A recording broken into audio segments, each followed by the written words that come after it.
This is bead stringing with large wooden beads.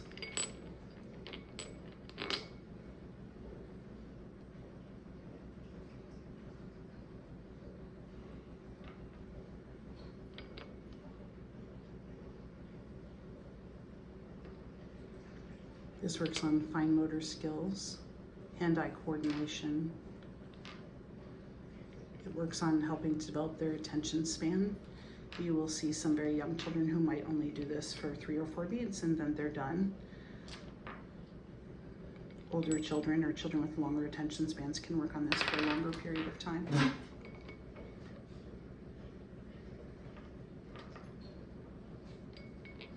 The nice thing about this material is there are lots and lots of variation, so you can do different kinds of beads, you can do bigger beads, smaller beads, you can use different kinds of rope. I don't usually use thread, it's a little bit too small, but my favorite thing to use is actually shoelaces. For very young children, like infants and toddlers, you can use a small plastic tube like what you would use in a fish tank. It's very firm, and then you just use beads that have very large holes to them.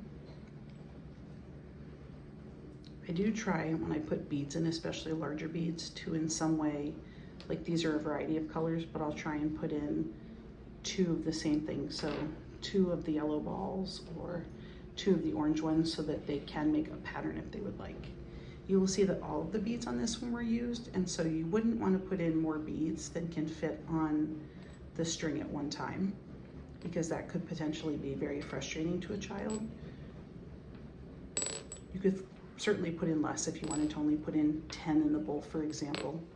That would be fine as well.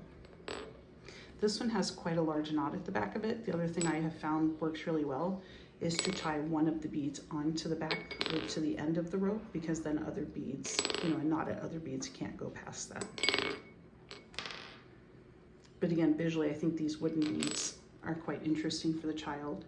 If you were working with a child, you asked to work with them, you could talk about the colors of the beads.